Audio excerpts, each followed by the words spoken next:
Previously on the Sunnydale Ranger, Willow took a back seat after Ethan's spell activated and people turned into whoever they were pretending to be for Halloween.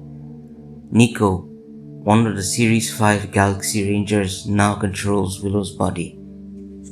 She thinks she's in the past. She meets two others, a soldier and a woman seemingly from another time.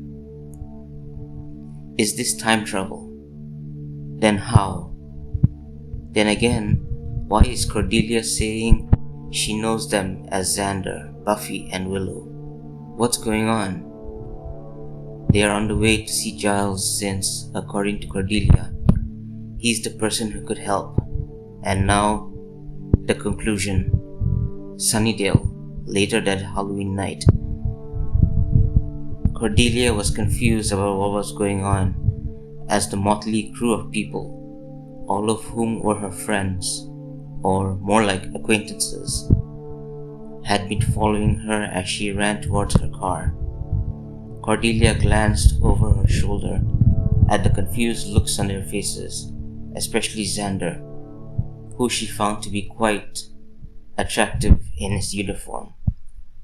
There was a small smile forming on her face at the thought of Xander in many different uniforms. Pushing aside the multiple images of uniformed Xander whizzing through her mind, Cordelia continued to lead them. There was a sense of unease. From all around them, they could hear screams and sounds of windows breaking. This Halloween was the weirdest in Sunnydale so far. For now though, all Cordelia wanted was to have Buffy back to her normal goody-goody self so that she could stop whatever madness was going on. But, thought Cordelia to herself, I am never telling Buffy that I actually need her to save the world again. Otherwise, her head would float off. That would be interesting to see though. Come on, get in, said Cordelia upon reaching our car before opening the front driver's side door. I'm not getting into that demon, yelled the Duchess as Cordelia looked back at her. Niko and the private tried to calm her down. You know, this is my car, not a demon, Cordelia said, exasperated at the three of them, particularly at the Duchess, who was squirming while Niko was trying to calm her down. The redhead was telling the Duchess that the car was harmless, that it was going to transport them from one point to another. It was then that Cordelia heard even more screams while the private raised his weapon at the nearby houses. Cordelia then turned to the Duchess, grabbed her by the shoulders, and shook her lightly.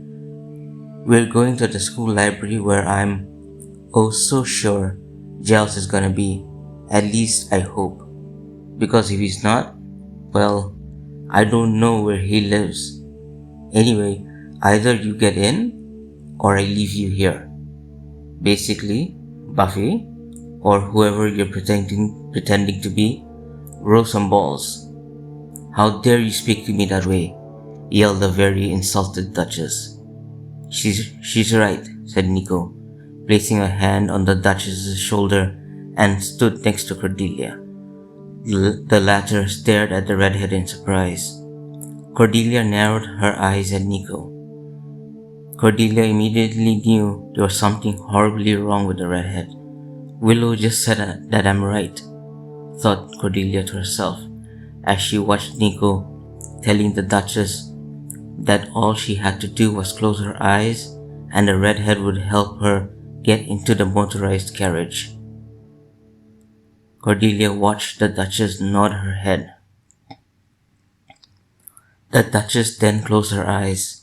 Niko sighed before the redhead grabbed the woman by the shoulders and walked her to the car.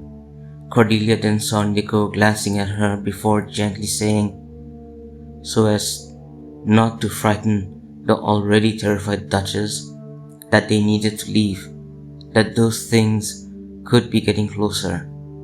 Cordelia looked on as Niko helped the Duchess, who was now panting while her eyes were still shut, slowly get into the car.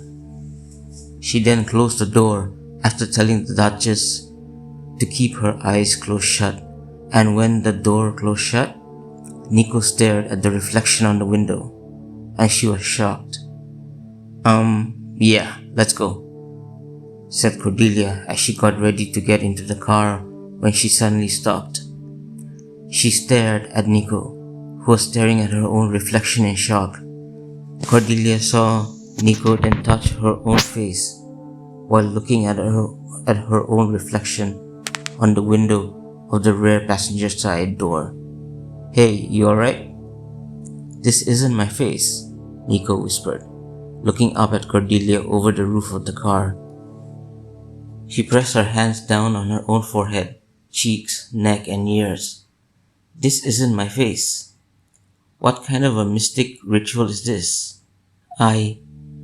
I don't understand. I mean, if this isn't my face, then the only thing that makes sense is that my spirit was brought here to inhabit this body, and I don't know what's going on, Cordelia jumped in upon noticing the look of fear on Niko's face. Cordelia then frowned before she walked around the car and then held on to both of the redhead's hands and put them down to her side. That's why we're going to see Giles.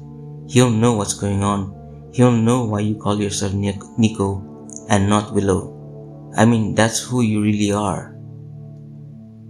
We need to go, said Niko before Cordelia let go of her hands. The ranger then headed to the front passenger side door since the private was already seated next to the Duchess in the rear. Niko had so many questions to ask. What was going on? Why did she have another's face? Soon, Cordelia started the car and then she stepped on the accelerator. As they drove off, Niko glanced over her shoulder at the Duchess, who was keeping her eyes closed while moving her body to and fro, trying to keep calm. Frowning at the young woman, Niko then looked at Cordelia and then back at the road again. So, Niko, is it? Asked Cordelia as she glanced at Niko again and then glanced at the rearview mirror at the private who was looking out the window. She then glanced at Niko, who nodded her head. Cordelia continued. So, who are you? I mean, to me, I know you as Willow. Then there's Xander and Buffy in the back. But you said you're this Niko person. I'm a ranger and... Texas Ranger? Asked Cordelia as she looked straight ahead while driving. She said she's part of their Special Projects Division or something from 1986, Harris said. Special projects, huh? Asked Cordelia. Sounds kinda boring. I mean, your costume's not really something I'd wear, so... That sounds cool, I guess. But she has a really cool shotgun, said the private. It's supposed to be experimental, said Niko before the private could say anything. She looked at Cordelia and told her there's not a lot of things that she could tell her, especially since she's still so confused about what's going on. As Cordelia continued driving, Niko thought, and I'm still faced with the same problem.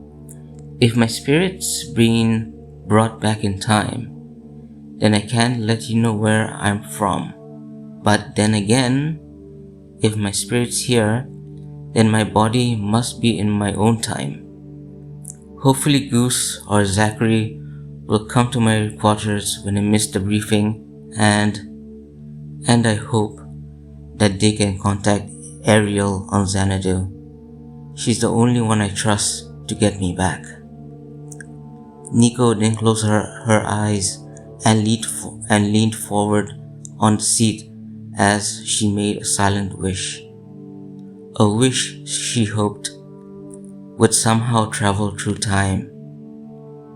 Zachary, Niko thought to herself, imagining the team leader of the Series 5 Galaxy Rangers. Please, I know this may be for nothing. I know my thoughts may not reach you or the others through time and space, but I have to hope. Please travel to Xanadu once again. Please find Ariel. Please help me. Niko closed her eyes again and leaned back on her seat. She opened her eyes and watched the street lights whizzing past, but the lights only highlighted the reflection of the young woman whose body she was occupying. What is she like? Willow, I mean, asked Niko as she looked at the reflection before looking at Cordelia, who was glancing at her and then back at the road. We're not exactly close, said Cordelia as she tightened her grip on the steering wheel. I mean, we've been in the same schools and I know her as a geek and a dork. She has her good points too, but the both of us run in different circles. But you ran to us for help, Harris said, his eyes on Cordelia and then at the Duchess, who was mumbling something while her eyes were still closed shut. So we must be close to you. You guys have this thing you do, so yeah. Sunnydale's a town where weird things happen, said Cordelia. So you guys help. I mean, you stop the weird things. I don't know, it's something like that. Where are you taking us? Asked Niko as they headed to a parking lot next to a large building. To the guy who seems to know everything, said Cordelia, who breathed a sigh of relief once she saw lights shining through a particular set of windows. She then parked the car and told everyone to follow her to the library. As they were walking into the hallway leading to the library, they did not notice someone just 5 minutes behind them running on foot through various shortcuts towards the high school. Library, Sunnydale High. Niko looked around, amazed at actually being in an Earth high school at the final leg of the 20th century. She recalled her time at the academy on Earth. While she looked around, she then noticed the Duchess looking around as well, awe etched on her face. Niko's lips formed a small smile as they hurriedly walked through various corridors. Eventually, the 4 young men and women reached a set of double doors. Cordelia opened the doors with Niko and the others following close behind. While the 3 were staring at the bookshelves and at the large room itself, Cordelia rushed towards an older man who was looking through some library index cards. Giles, said Cordelia, pulling the man to the 3 costumed individuals. Something weird's going on here, and look, just ask them who they think they are. Very well, a very confused Giles replied before he looked at the Duchess. He then narrowed his eyes at her and then at her fake hair and then leaned forward. Buffy? What's with your hair? You are the second person to call me Buffy, sir, replied the Duchess, who had more things to say, but was interrupted by Cordelia, who rolled her eyes at the young woman. Cordelia turned towards Giles and said, See, I told you something's up with them. Let's begin with some introductions, said Giles in disbelief, while hoping that everyone was just joking with him. So, to make them happy, he rolled his eyes and played along. My name is Rupert Giles, and I'm the keeper of the library. I may not be wearing a costume, but... Giles, said Cordelia, noting the sarcasm in his voice. This isn't a joke. Your clothes are strange, said the Duchess, her voice taking a very critical tone while staring at Giles. Look, old guy, there's some weird stuff going on outside. said Harris as Giles stared at him while the soldier nodded towards Cordelia's direction. "All I know is that Catwoman there's been calling me Xander, and she's been calling the chick with the shotgun Willow." "Enough with this fooling around," cried Giles as he looked at each of the three of them. "Snyder wanted all of you to chaperone your children for the Halloween trick-or-treat thing, whatever you call it. Please tell me that you at least sent the children home before coming here to play this whole joke on me. Or else you know Snyder will be..." "Mr. Giles," said Niko as she stepped forward, "I can assure you that this is not a joke. I noticed my reflection in Cordelia's car window before we rode in her automobile, and it was a demon," hissed the Duchess as everyone turned to her. Giles had a quizzical expression on his face. She continued, "It made demonic sounds." "Oh, for crying out loud!" exclaimed and exasperated Cordelia as she rubbed her forehead. "Like I was saying," said Niko, while the soldier headed towards Cordelia and placed his uniform over the leotard costume she was wearing. "Mr. Giles, the reflection I saw wasn't of me. It was of someone else. Yes, Willow. Are you this Willow person's leader?" asked Niko, staring at Giles. "Are you important to Willow and this Xander person and Buffy?" "Enough with the jokes, Willow," said Giles as he placed his hand on the young woman's shoulder. Much to Giles' surprise, as well as to the surprise of everyone else, Niko grabbed Giles' arm and then flipped him over her shoulder until he was laying on his back on the floor. He was looking up in surprise at the redhead standing over him. "Can Willow do that?" asked Niko, reaching out with her hand, which Giles grasped before she pulled him up. The older man stared at the redhead with eyes wide open in surprise. He then shook his head. "See?" said Cordelia, motioning her arms towards Niko. "I told you something was a bit off. I mean, Willow actually agreed with me. When has that ever happened?" "Not that I can recall," Giles answered as he stared at Harris, who placed his weapon on the table. He then stared at his slayer, who was glancing at all the books before frowning and taking a seat on a nearby chair. And then he looked at Niko, the same Niko who just flipped him over her shoulder and onto the floor. It was something Willow was not capable of doing. "I'm somewhat of a trainer for Buffy," said Giles as he fixed his glasses while looking on in shock at Niko. "I'm what's known as a watcher, and Buffy's the slayer." "What's a slayer?" asked all three of them together while Giles frowned. "A slayer is the one girl in all the world who has been mystically given the skills and the abilities to fight creatures of the darkness," said Giles as everyone looked at the Duchess, who was busy making sure that her dress wasn't getting wrinkled by sitting on the chair. Everyone watched as she started fidgeting before looking up at the faces who were staring back at her. "Why are you all looking at me?" asked the Duchess. "I am no slayer.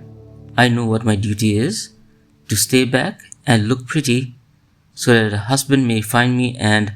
"Stop right there," said Cordelia, shaking her head before she looked at Giles again.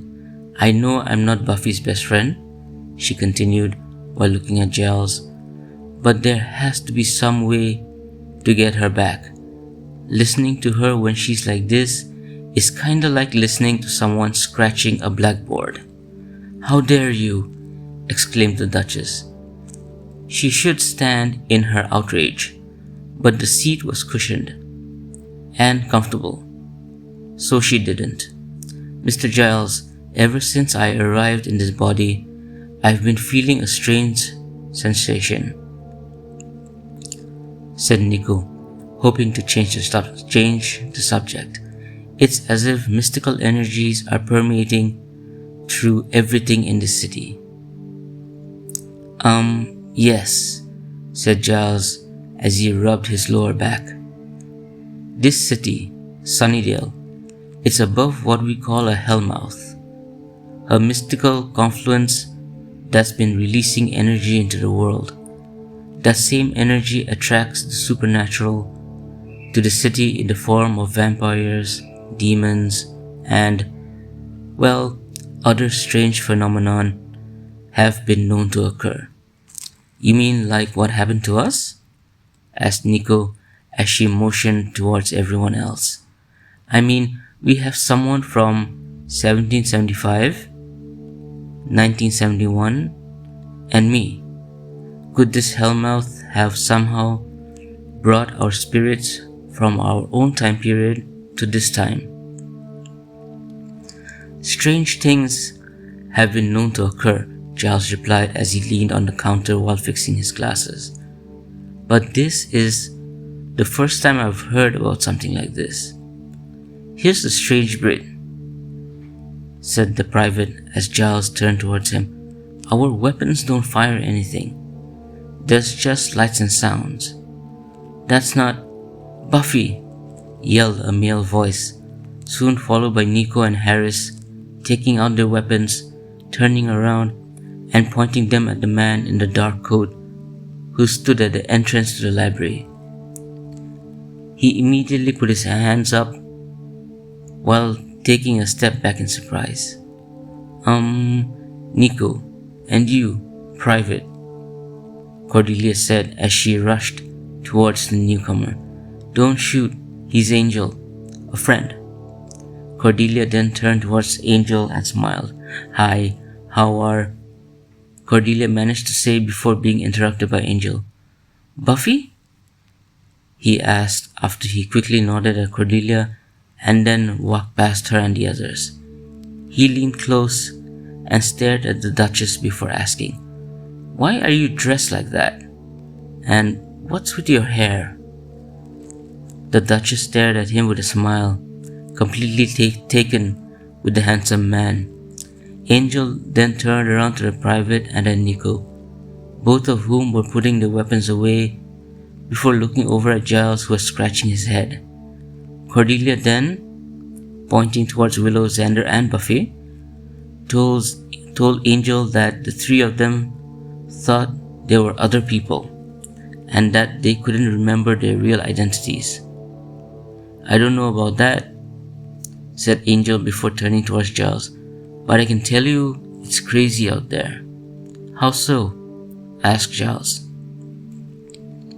There are demons running around, monsters, characters from stories, said Angel before turning to the Duchess once again. Angel then asked her if she was alright, and the Duchess just nodded her head with a wide-eyed look. Angel then turned towards Giles again and asked him what was going on. He told the older man and Cordelia that he was tracking them as they were walking towards Cordelia's car, but when Cordelia drove off, he had guessed that they were coming to the school instead. Hummed Giles, nodding his head. Angel continued to tell him what he had seen outside, which was when Giles motioned towards Niko. Angel, this is Niko. She's a... let's just say I'm a ranger, said the redhead.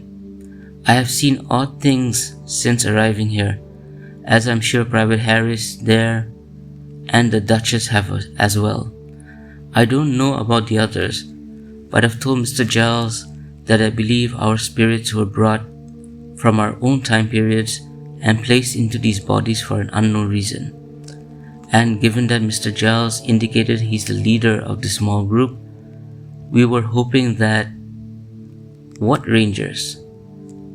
Asked Angel as he looked at the badge on Niko's belt. I've seen a lot of badges in my life, but not that one you're wearing. She said she's part of some special projects division With the Texas Rangers, said Cordelia as she sat down. From 1986.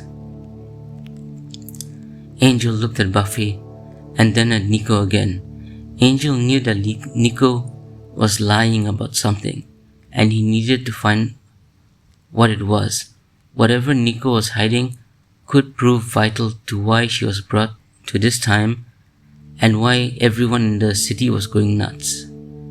Giles, said Angel, could you and me and Niko, is it? Yes, replied Niko, nodding her head. Could we talk in your office? Asked Angel as he looked at Giles. Just the three of us. Yes, of course, replied Giles before he, Niko, and then Angel went to the back office. Before they headed to the back, Giles told Cordelia to make sure that the Duchess and the private remained in the library until they returned. Cordelia nodded her head as the door to her office closed. She then looked at the confused faces on the Duchess and then at the private, who was looking back at her with a small smile. Cordelia returned his smile. Meanwhile, inside the office, Angel stood at the door while Giles stood next to his desk, and Niko stood to one side of the room. Angel told the redhead that he knew that she was lying about something.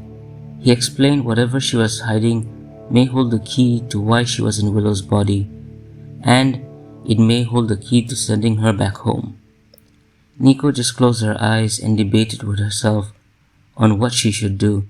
She knew that they had a good point, that maybe revealing where she was really from could provide them with a clue. And since Giles seemed to be more knowledgeable about mystical forces in this time period, Niko believed maybe he'll be more inclined to believe her, that she was from the 22nd century. Niko then looked at Angel and Giles before taking a deep breath, and then she spoke. I was born, or will be born, in the year 2130, said Niko as Giles and Angel looked at each other in surprise, and then at Niko once again.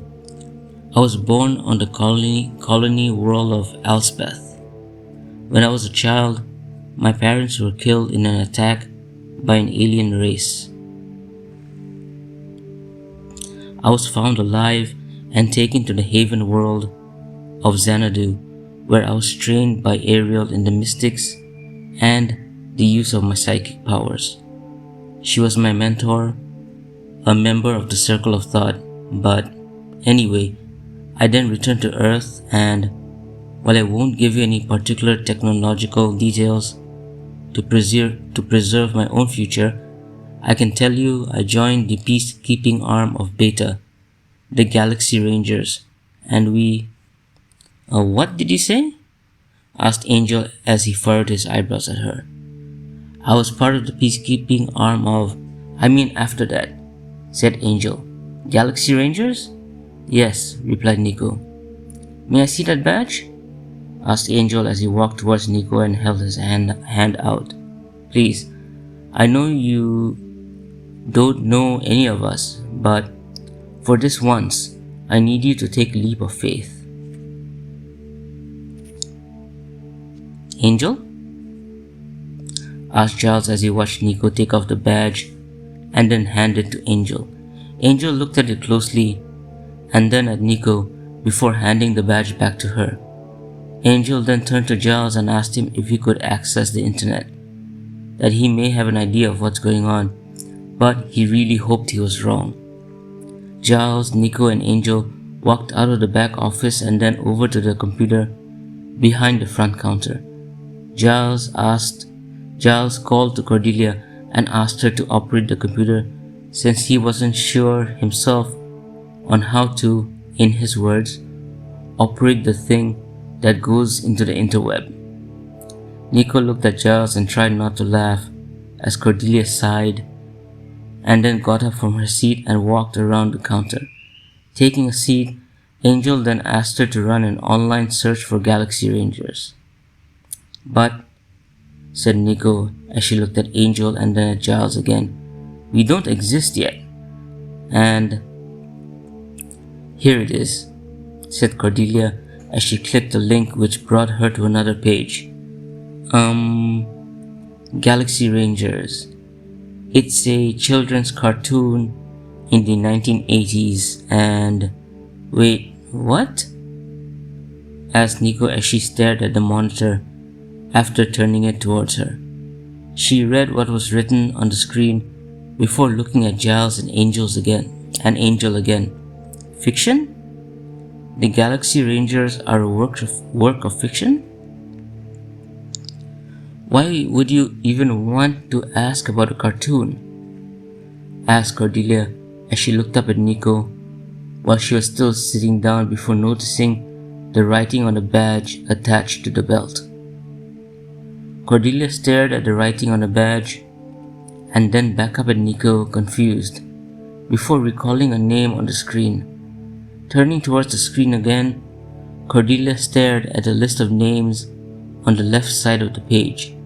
Finding the one she was searching for, Cordelia clicked on it.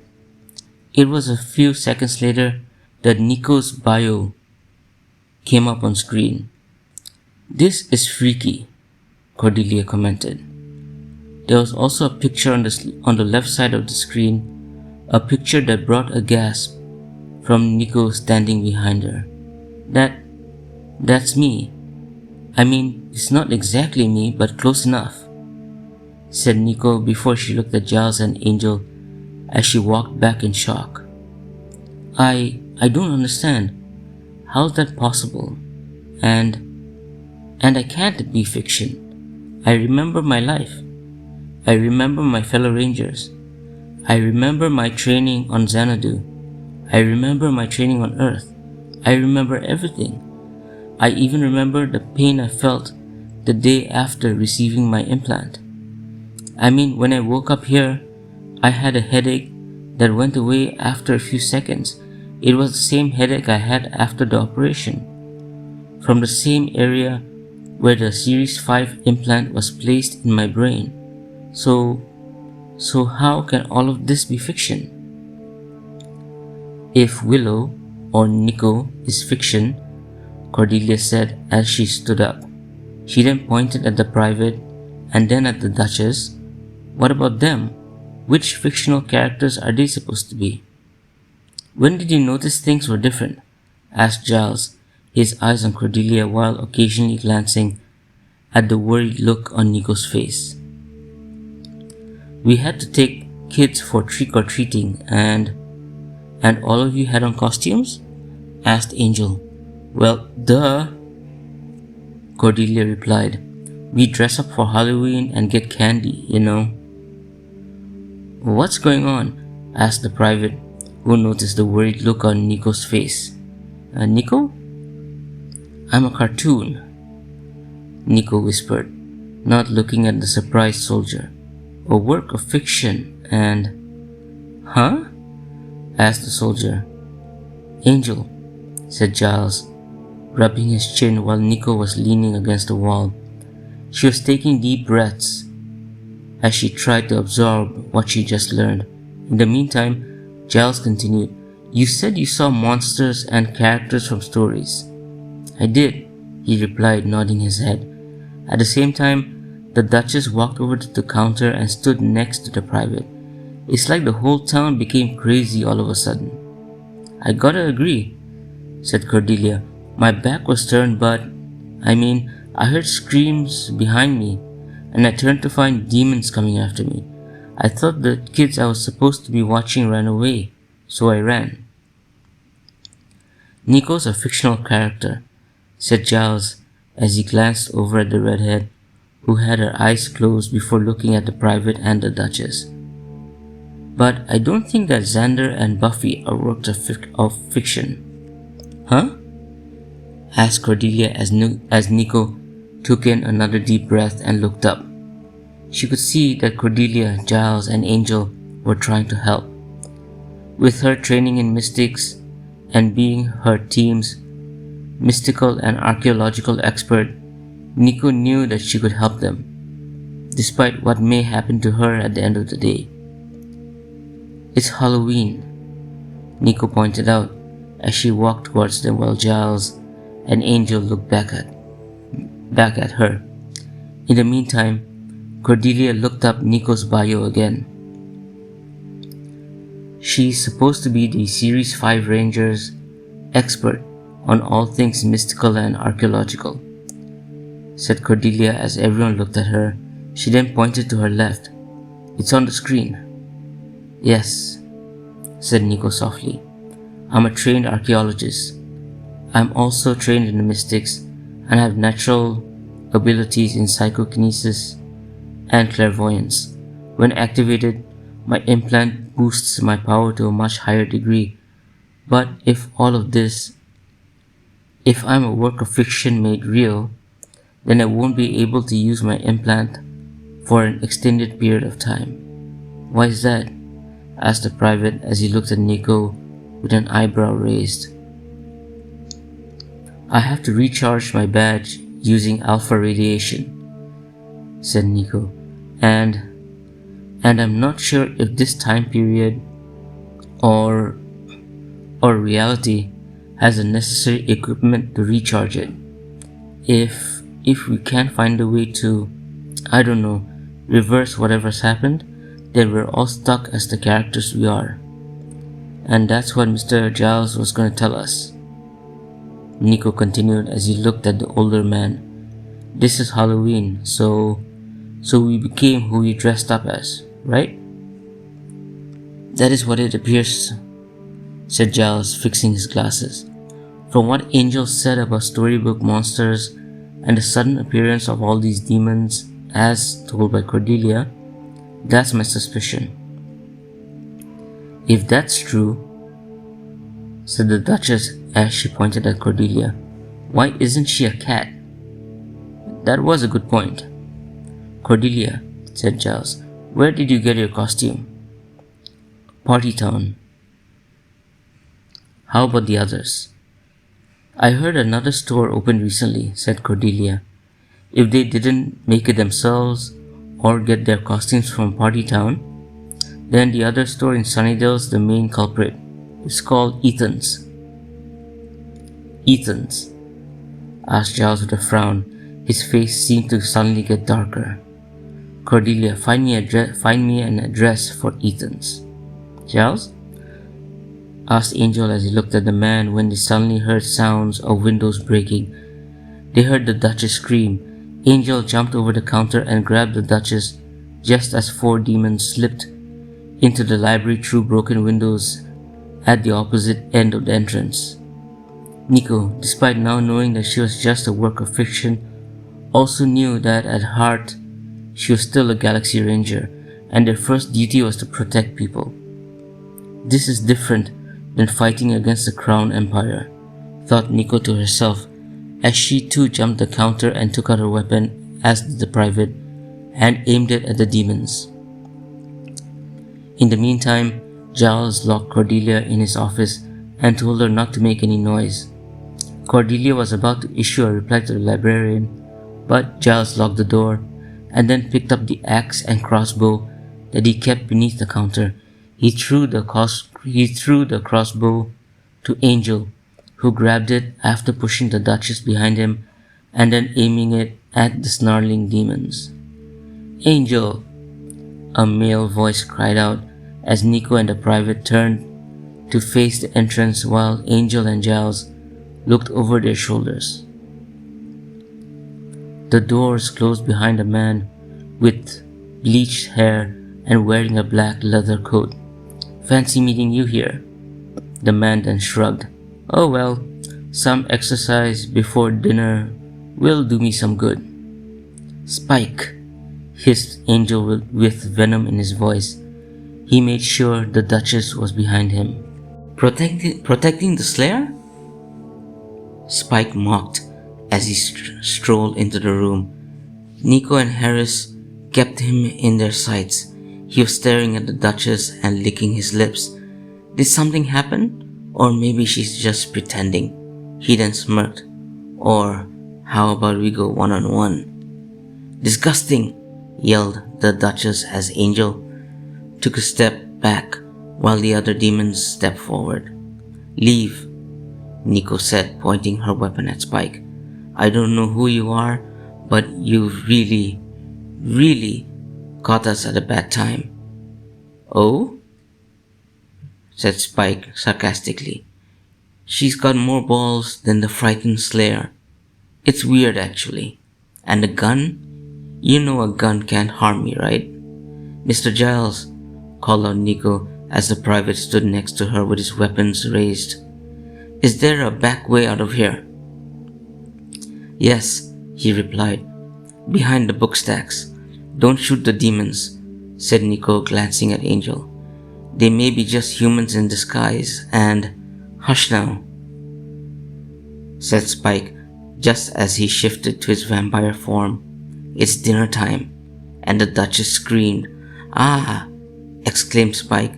"I like my slayers screaming. Makes their blood taste all the sweeter."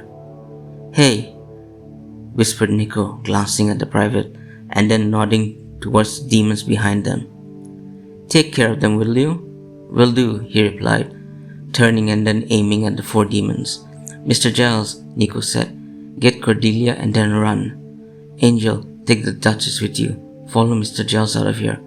"No, what about—" said Angel, but was interrupted. "Go," yelled Niko as she and the private started firing their weapons. The lights and sounds from the M16 frightened the demons. They quickly ran off frightened, while the bright flashes of light from Niko's energy shotgun made the vampire close his eyes. The loud noise startled him as he stepped back and covered his face. Spike expected to be hit by a shotgun shell after all. In the meantime, Angel took the Duchess out of the library while Giles rushed to his office and pulled Cordelia out. As he was heading towards the back door, Giles saw the private knocking out 2 of the frightened demons. He then looked over at Niko from the top of the stairs as she rushed the vampire, who was still expecting a shot. Giles saw Niko flip her rifle around and smash the butt of the weapon across the vampire's face. Giles then turned to Cordelia and told her to run after Angel and head to her car. He told her to get in and lock the doors and then head straight home. "But," said Cordelia as she saw the private bring down another demon while continuing to fire his weapon at it. Before he hit the demon with the butt of his M16, Cordelia continued over the commotion. "But I know where the shop is. You don't. I'm going with you." "Fine, let's go," said Giles, who watched Niko punch the surprised Spike, followed by a roundhouse to the side of his head. Spike furiously fought back with punches of his own. Giles watched as Niko ducked and continued fighting back before he pushed Cordelia out the rear entrance. Then, just before he ran out, he yelled at Niko that the vampire's one weakness was a wooden stake through the heart. "No," shouted an angry Spike as he blocked another punch and then a kick from Niko. "You're the Slayer's friend. You surprised me, Red. I thought you'd be the scared one. Until I get to her. I suppose you'll do." Spike then grabbed the ranger's leg when she kicked him and then pushed her down on the floor. He then kicked the side of her ribs. Niko's face crunched in pain before she rolled away just as Spike brought his foot down to where she was lying only a second ago. At the same time, the private shot at the vampire using his M16, but guessing that the weapon didn't have any rounds, Spike grabbed it and then broke it in his hands. Niko got up as the private rushed the vampire, who grabbed him and then threw him to one side. "I'll deal with you later," growled Spike, glaring at the private, who was on the floor rubbing the back of his head while groaning. The vampire then glared at Niko, who was already getting up. The vampire rushed her and, although she tried to defend herself, Niko found herself outmatched, since he was no longer surprised. Niko felt herself being thrown before crashing through the table, now in pieces, in the middle of the library. Groaning in pain, the ranger then felt herself being yanked up by her hair until she was on her feet just before Spike punched her and then threw her against the wall beneath the broken windows. Niko felt blood oozing out of the side of her mouth as Spike rushed her and then holding her against the wall by placing an arm against her neck. Niko saw the vampire smile. She saw the features of the demon beneath the human visage. She saw the fangs. Her whole body, no, Willow's body hurt. It hurt just to move her arms. Niko thought to herself, this body isn't conditioned to take a beating like my original body. She had to admit, though, the vampire's fangs were freaky. Spike then leaned forward and licked the blood oozing from the side of Niko's mouth before staring at the redhead with a sick smile on his face. Everything then seemed to go in slow motion from Niko's point of view once the vampire bared his fangs and leaned forward. Niko saw the private getting up to his feet.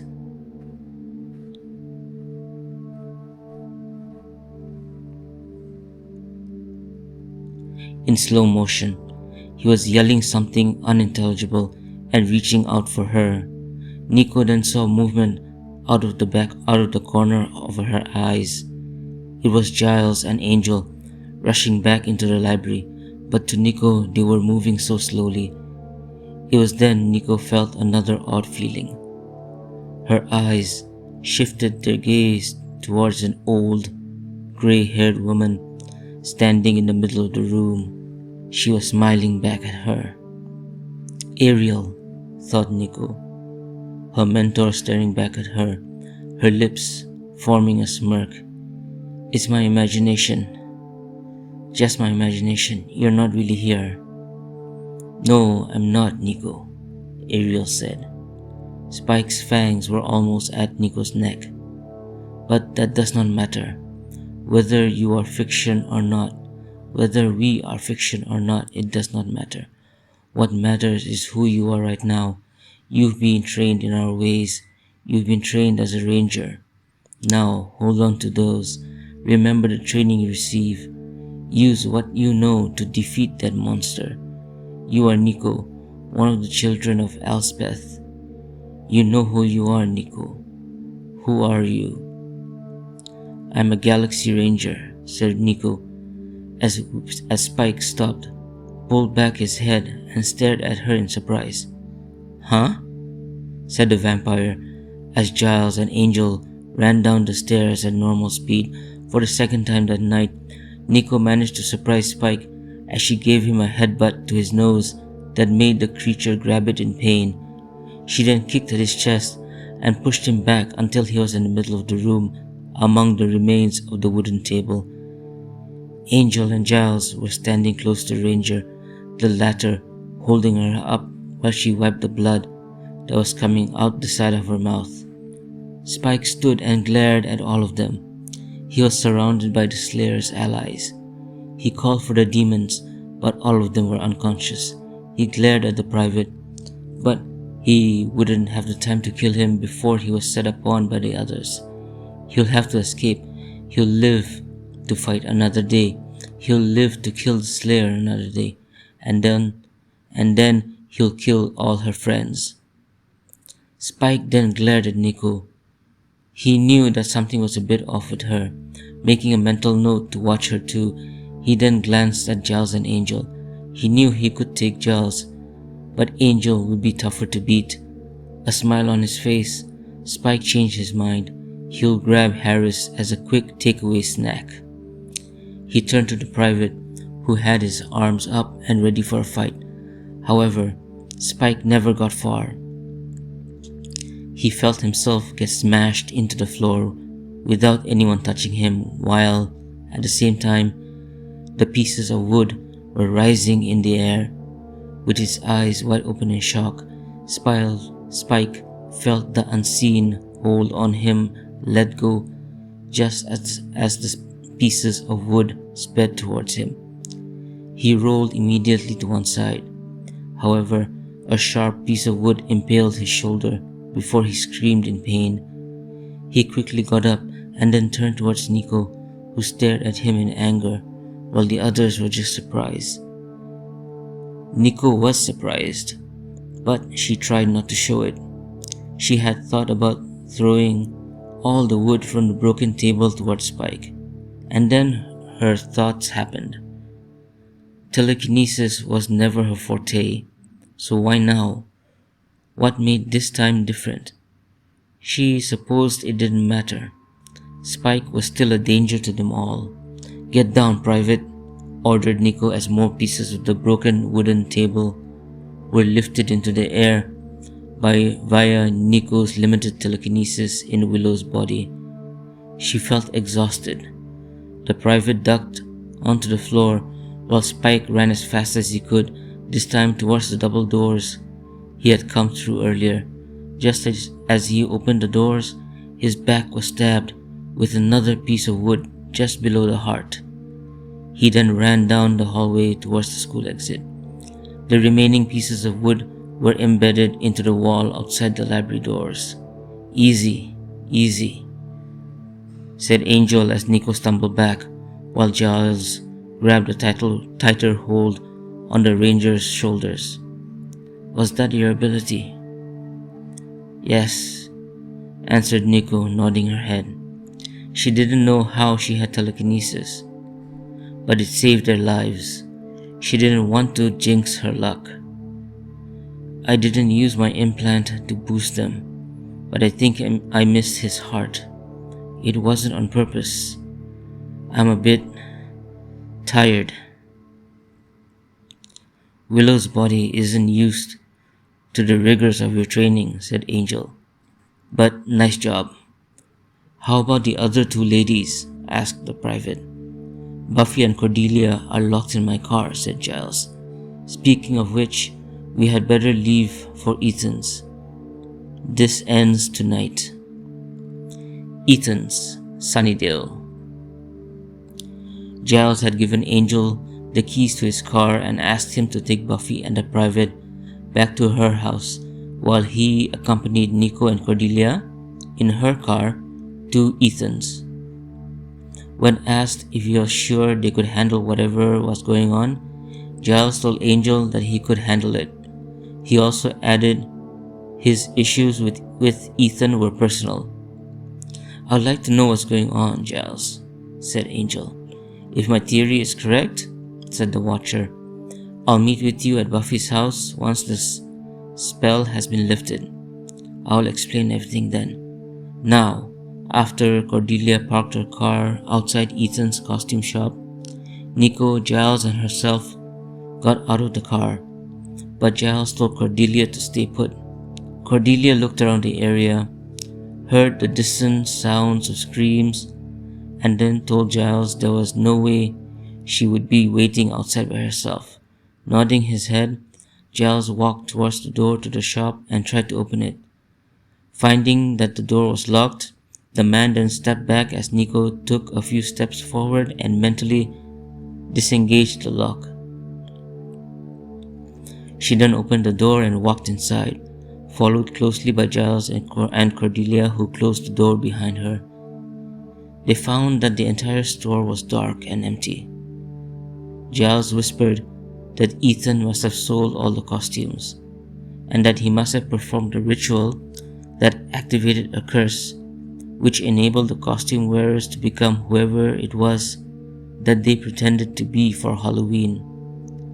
Cordelia then tapped Giles on the shoulder while pointing at a door to the back office, where they could see orange flickering light from the crack between the door and the lower part of the door.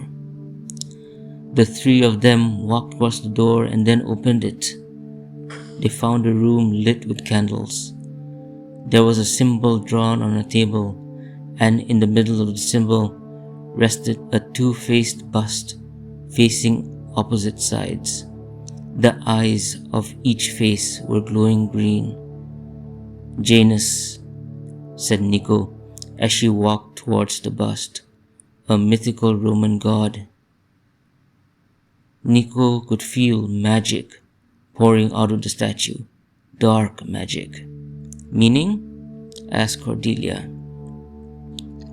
"Janus represents the division of self," said Giles as he and Cordelia got closer to the table. "Male and female, dark and light, chunky and creamy," said another voice from behind Niko, who turned and stepped back. Another man appeared from behind the shadows and smiled at the three of them. He turned towards Giles and said, "Hello, Ripper." "Ripper?" asked Cordelia, staring at Giles, who was glaring at the unknown man. "Ethan," Giles hissed before he glanced at Niko and Cordelia. He then told them to leave. "No," Cordelia insisted, folding her arms across her chest. "No," Niko said as she walked forwards and then grabbed Ethan by his collar and slammed him against the wall. "I want to know what's going on. Who are you? And..." "Oh my," Ethan chuckled, staring at Niko with a smile. "I see the badge gave you a makeover. Why don't you ask Ripper, the dear old watcher there, who I am? And then you can ask who he..." "Ethan," hissed Giles, glaring at the man. "Aren't you glad too?" Ethan couldn't finish what he wanted to say since Niko punched his side before he doubled over and fell to the floor. "I figured that Ripper would be the bad cop," wheezed Ethan, giving Giles a smile. He then looked up at Giles and then at Niko, "Not a Galaxy Ranger." "Apparently I'm a piece of fiction," Niko said, looking down at the man in anger. "What did you do, Ethan?" asked Giles. "Well, I'll be glad for Niko to do what I've always wanted to do, answer her questions, and then we'll take you to the Watchers Council." "I'm really good, aren't I?" grinned Ethan as he slowly stood up and faced Niko and then looked at Giles and Cordelia and then fixed his gaze on Giles. The very definition of "be careful what you wish for." They wanted to be someone else, so they became someone else. "It's sick, brutal, and it harms the innocent," said Giles. "I gave them what they wanted." Ethan shrugged. "How many people have you harmed?" Niko demanded, glaring at Ethan in disbelief about how callous he was. "Everyone who wore your costumes? How many people have they hurt? How many have they killed? I beat a creature who came after me when I woke up. Are you saying that he was really a human being in a costume?" "Maybe," Ethan answered just before Niko punched his side again. Ethan coughed as he went back down on the floor, and then he laughed. "How do we break the spell?" asked Giles. "Ethan, how do we break the spell?" "The statue is the key?" asked Cordelia as she pointed at Janus. "Is the statue the key?" "Has to be," whispered Giles as he approached the statue while looking at the expression on Ethan's face. "Which means, if we destroy the statue, then the spell will be broken." "I wouldn't do that if I were you," said Ethan as he slowly stood up and grinned before he motioned towards Niko. "You break the spell, she and everyone else becomes normal. You know what I mean? They return to their boring lives. But I can tell you that this Galaxy Ranger, or rather the body she is inhabiting, may die." "What?" asked Cordelia, surprised. "What are you talking about, Ethan?" asked Giles while he looked at Niko, who stepped back in surprise. "I know about who she is, Ripper," said Ethan as he pointed at Niko. "I know about her Series 5 implant. I know that it's been surgically implanted into her brain. While she'll return to being who she was, once the spell is broken, I can't guarantee that the brain matter that's been altered to allow for the implant will return to normal. She may not die, but maybe she'll become a drooling vegetable. What do you do, Ripper? Continued Ethan as he stared at the shocked look on Giles's face. The Watcher realized what Ethan was telling him, as did Cordelia and Niko. Ethan smirked. You can save everyone, but your young friend will either die or become a vegetable. Ethan chuckled before continuing. So, do you potentially sacrifice one so that others will live? Okay, maybe not all of them will live.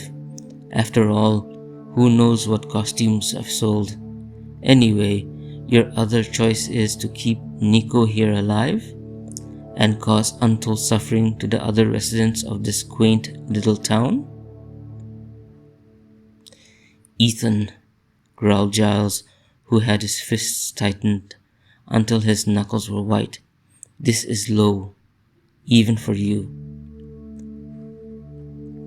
Break the statue, said Niko, looking over her shoulder before she turned and stared at the green glowing eyes of Janus. There's no other way of breaking the spell, and I have an idea of how to save Willow's body.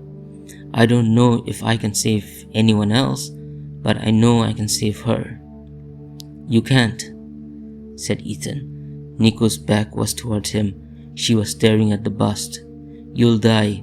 The implant was put there by Janus. Once it's gone, well, you think you can live with parts of your brain missing?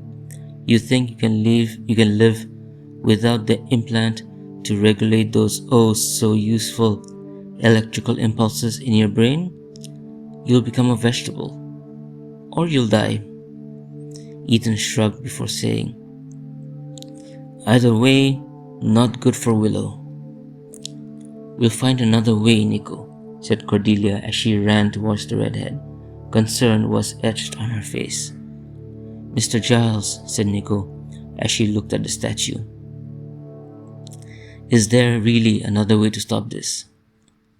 I have to do some research and... While you do research, said Niko as she looked up at the Watcher. How many innocents will die? How many innocents who don't know what they're doing will kill more people? I don't know, Giles admitted. He said that the statue turned all those who wore costumes bought from this place into who they were dressed as, said Niko while she looked at the statue. And if you break the statue, then I suppose the link will be gone and Janus will take back all he gave away. I suppose that's the theory.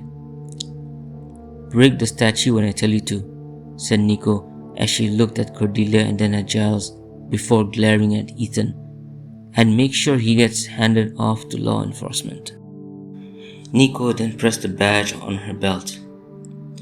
She could feel her natural power surge as the alpha radiation released from her badge was absorbed by the Series 5 implant, which in turn boosted her abilities. She pushed her power until she could see the mystical connections emanating from the statue, colored green, to her and the rest of the town. Niko closed her eyes and concentrated until she could see the connections from the statue to herself through her mind's eye. She focused further, as if she was zooming in on a microscope, on the connections that were linked to her badge and to the implant in her brain. Niko then took in a deep breath as she severed those connections while the statue still remained active. She could feel the boost in power from the radiation slowly fading away, but Niko knew her implant was still active in her brain, and now it was time for the risky part of her plan. She didn't know what would happen to her. She didn't know if Willow would retain some aspect of who she was, or if Willow would retain some of her memories. Niko hoped she would, though. She hoped that Willow would remember. I don't want to be forgotten, thought Niko to herself as she opened her eyes and saw Giles and Cordelia looking back at her while an orange light emanated from her body. She then whispered, "Now, break the statue." Giles picked up the statue high over his head and hesitated just for an instant as he looked at Niko. He knew that there was a possibility that both Willow and Niko could be gone if there was a mistake, and if Willow was alive, he would be essentially killing an innocent, even if the innocent was just a fictional character. "Do it," Niko repeated. Cordelia closed her eyes just as Giles slammed the statue on the floor and saw a bright flash of light through her closed eyelids. She then felt a gust of wind rush past her. Cordelia opened her eyes just as Ethan pushed her to one side. She fell onto the floor as Ethan ran away. However, Cordelia was more concerned about the redhead standing before them. She was grabbing her head with a confused expression on her face, staring at Giles and then at Cordelia. "Guys? Niko?" Giles asked, his eyes on Willow while helping Cordelia to her feet. The both of them then stared at the redhead, waiting for her answer. "Who's Niko?" Willow asked. Giles gave a small smile and then hugged the young woman, who flinched. "Ow, ow, why does my body hurt?" And then she panicked. "And my head's throbbing. And am I bleeding? I feel like I'm bleeding. Oh God, why am I bleeding?" "Yeah," Cordelia chuckled, shaking her head. "It's Willow, all right." "What happened?" asked Willow, looking over at Giles and then at Cordelia. "You're a cat?" "What, the ears gave it away or something?" Cordelia sarcastically asked, while pointing at the fake ears she was wearing. "I think we should head to Buffy's," said Giles. "I'll explain everything to you on the way." "Yep," said a confused Willow, who was shaking her head as she started to limp. The young woman felt her whole body was sore, especially her legs. "Giles, what the heck happened?" Once the bust was shattered, everyone who had bought costumes from Ethan's returned to normal, including the creature that Niko had beaten after she manifested. Ironically, he was the nephew of the elderly woman who lived in that house. He went in through the back door, complaining of a massive headache, before finding the terrified woman in the basement. It was at the same time that Xander and Buffy too had gotten their memories back. They asked Angel what was going on. It wasn't too long before Giles came back with Willow and Cordelia. He then explained what had happened. Once Giles was done explaining, he asked everyone if they remembered anything from what happened that night. Xander told Giles that he remembered codes, different types of weapons, techniques, and various other things that were military related.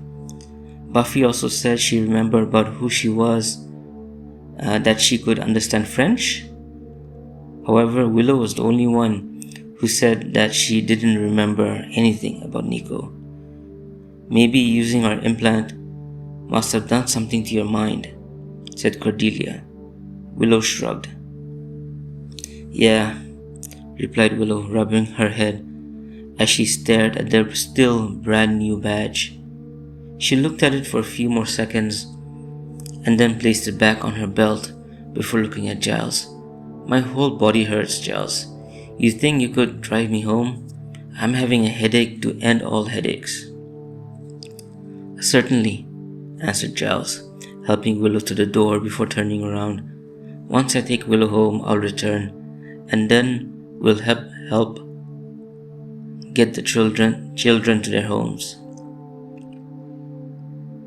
I'll get on that with Angel and Xander, said Buffy as she and the others got up from their seats. The Scoobies, and a few minutes later, after dropping Willow off at her home, Giles helped some of the other adults and students from the high school get their confused charges back home.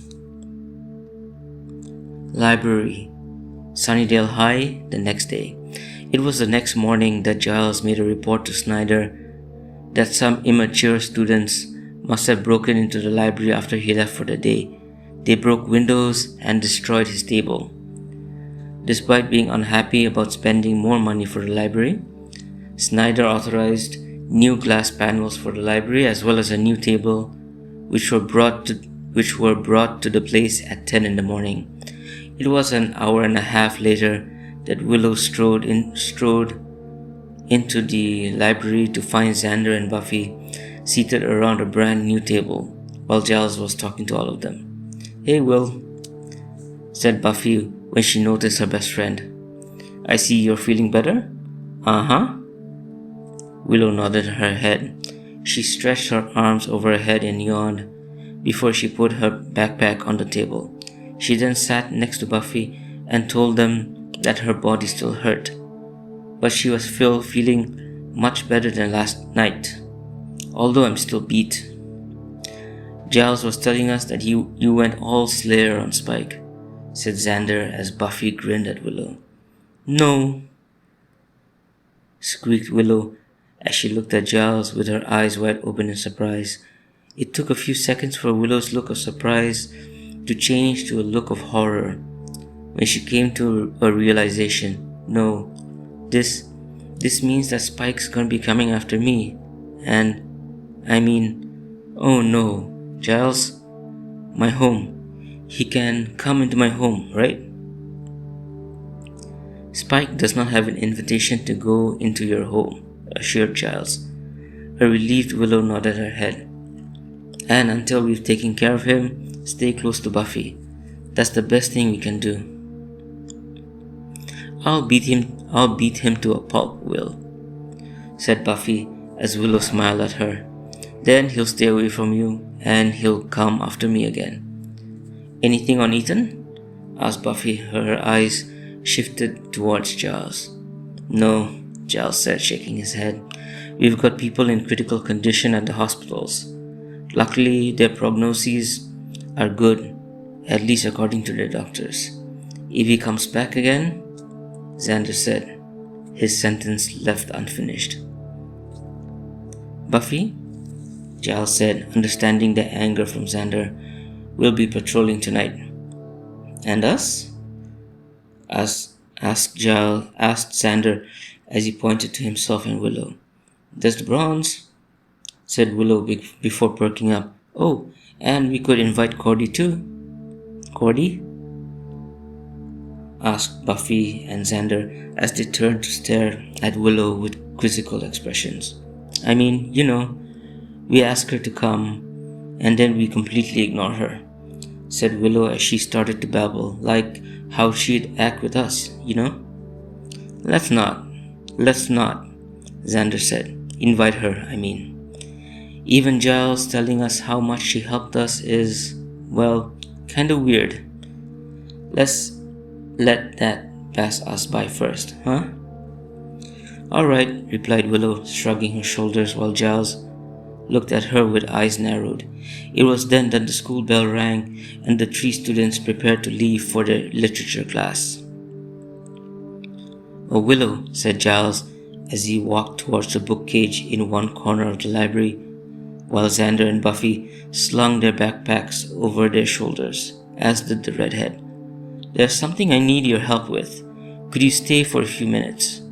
"Sure," she replied, placing her bag on the table once again, while telling Buffy and Xander that she'll see them in class. Xander and Buffy walked out of the library, while Willow stood outside the book cage as Giles took out a thick, leather-bound book. In addition to the book, he also took out a small dagger. "I know you're busy," Giles said, walking out of the cage with the heavy-looking book in his arms and a sharp dagger on top of the cover. He then walked towards the table while continuing to talk to the redhead. I need you to... what do you call it? You know, you've done it before. Using that infernal electronic thing that puts words into the computer after you scan it. You mean you want me to scan it using the scanner? Asked Willow, chuckling. Ah, yes, Giles replied, placing the book on the table while at the same time making sure that they were the only ones in the library. He then put his hands on the book and told her it was one of many first editions that needed to be electronically archived. He then muttered he preferred the smells of books. While the dagger was still on top of the book, Giles mentioned this was one of several first editions that needed to be scanned. Yeah, sure, said Willow, nodding her head. I'm at your service. Good, said Giles, his eyes glancing at the dagger. And that dagger thing? Asked Willow as she pointed at the weapon laid on the cover. This? Whispered Giles, grabbing a hold of the handle tightly. I'm sorry. Sorry? Asked Willow as she widened her eyes open just as Giles swung the weapon towards her head.